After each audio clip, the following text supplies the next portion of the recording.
Hello everyone, welcome back to my channel. I am Princess Onyele, a midwife, and today we are talking about contraception options, their pros and cons. With so many methods available, choosing the right one can feel overwhelming. The truth is, there is no single best contraceptive method. The best method is the one that fits your health needs, lifestyle, and reproductive goals. Let's go through some of the most common options. The first option we have is the male condoms. Male condoms are thin coverings worn over the penis during sexual intercourse. What are the pros of the male condoms?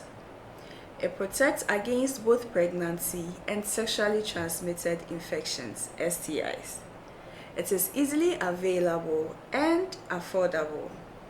There are no hormones involved and it's easy to use. The cons of the male condom. 1. It must be used correctly every single time.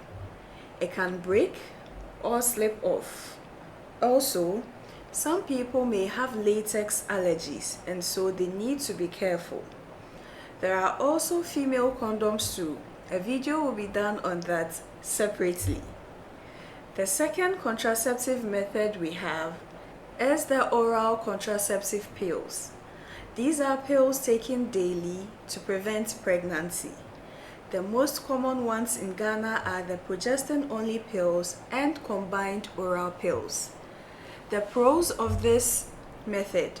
1. It is highly effective when taken correctly. 2. It can help regulate the menstrual cycle. And 3. It may reduce menstrual pain and heavy bleeding.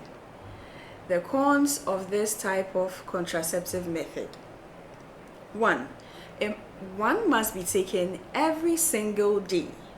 2. Missing pills can reduce its effectiveness. 3. Some women may experience nausea, headaches, or breast tenderness.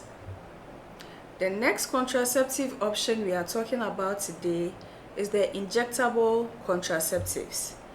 These are hormone injections given once every few months. The common ones in Ghana are the Depo-Provera and Norigenol. The pros of this method. 1. It is convenient because you don't need to remember a daily pill. You just take it once in every month or once in every 3 months. It is very effective. It may reduce menstrual cramps, so those who usually experience so much cramps at that time of the month, maybe you should try this method. The cons of this method. 1. It requires clinic visits for repeat injections. 2. It can cause irregular bleeding. And 3.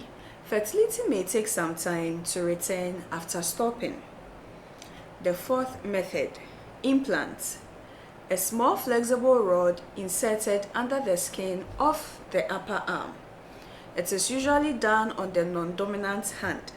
This is usually painless as an injection is first given to numb the area before the rods are inserted, and it doesn't take so much time to do. Pros of this method. 1. It is extremely effective. 2. It is long-lasting, usually 3 to 5 years, depending on the type. And 3. No daily action is required. The cons of this method. It requires a trained healthcare provider for insertion and removal. Irregular bleeding is common, especially in the first months. Some women may experience headaches or mood changes.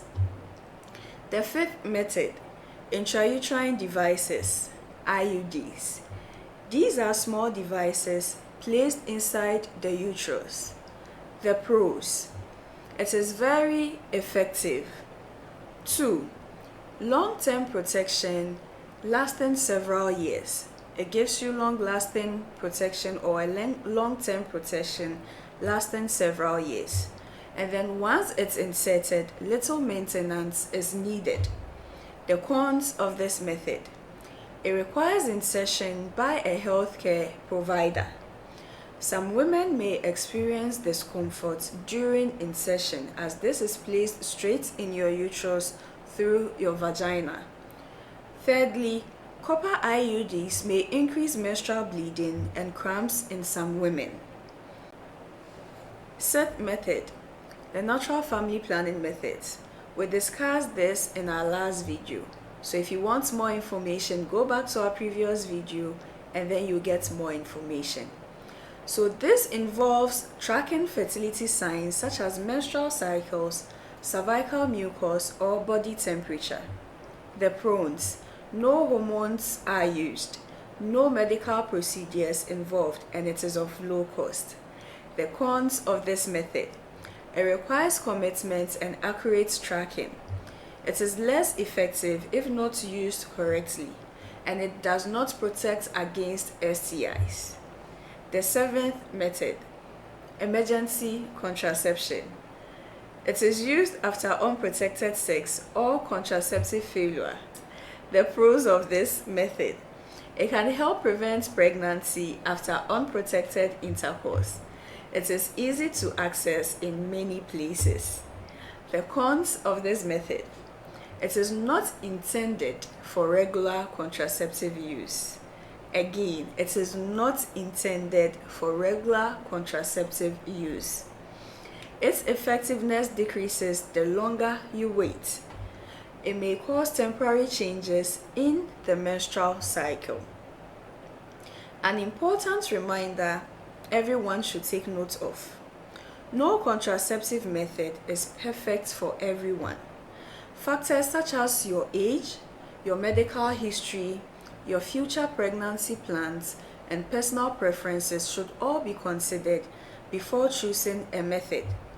Speak with a qualified healthcare provider to discuss the option that is safest and most suitable for you. I hope this video has helped you understand the different contraception options and their pros and cons. If you found this information useful, please like this video, subscribe to the channel, and share it with someone who may benefit from it. Feel free to leave your questions in the comments and I will do my best to answer them. Thank you for watching and I will see you in the next video. Bye.